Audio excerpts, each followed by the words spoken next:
Hi guys, তো অনেকদিন পর আমি গোডাউনে এলাম। আমি একটু বাইরে ছিলাম, তো আপনারা যারা যারা আমাকে ফোন করেছিলেন আসবেন বলে, তো তারা অবশ্যই আসতে চাইলে চলে আসুন। তো এইটা দেখতে পাচ্ছেন একটা ত্রিশূল, গাজনে বা বিভিন্ন জায়গায় রোড কলকা হিসেবে দুর্গাপূজার সামনে আসছে। তো এটা ত্রিশূল এবং নিচে হবে আপনার পদ্মফুল, ঠিক আছে, নিচে পদ্মফুল হবে। সেটা এই পার্টির রিকোয়ারমেন্ট ছিল না বলে এটা এরকম জাস্ট ত্রিশূল তৈরি করা হচ্ছে। তো ত্রিশূলটা এদিকে আপনার আছে 3 ফুট, ঠিক আছে, হাইট আপনি 8 ফুট পর্যন্ত পেয়ে যাবেন। তো আপনারা যদি ত্রিশূলটা নিতে চান অবশ্যই যোগাযোগ করতে পারেন। তো ত্রিশূলটা কী দিয়ে তৈরি হয়? ত্রিশূলটা তৈরি হয় স্ট্রিপ লাইট দিয়ে। স্ট্রিপ লাইট 120 এলইডি বা 240 এলইডি, যেটা দিয়ে যে কোনো খুশি দিয়ে করতে পারেন। আর হচ্ছে আমার ঠিকানা হচ্ছে বর্ধমান টাউন থেকে 32 কিলোমিটার। তো অনেকের কনফিউজিং থাকছে যে চন্দননগর লাইট ইউজ নাম করছি বলে বলছে দাদা কেন ফোন করে বলছে যে আমি চন্দননগরে কেন নাম ইউজ করছেন। তো আশা করছি আপনাদের কারোর প্রবলেম নেই। চন্দননগরে আমার বাড়ি না, আমার বাড়ি হচ্ছে বর্ধমান টাউন থেকে 32 কিলোমিটার। আমি চন্দননগরে সমস্ত রকম প্রোডাক্ট তৈরি করি। তো এই হচ্ছে লাইভ তার ডেমো।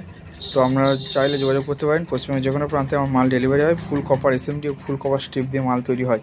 তো দেখতে পাচ্ছেন হিট গান দেওয়া হচ্ছে, মালটাকে ওয়াটারপ্রুফ করে তারপর লাগানো হবে।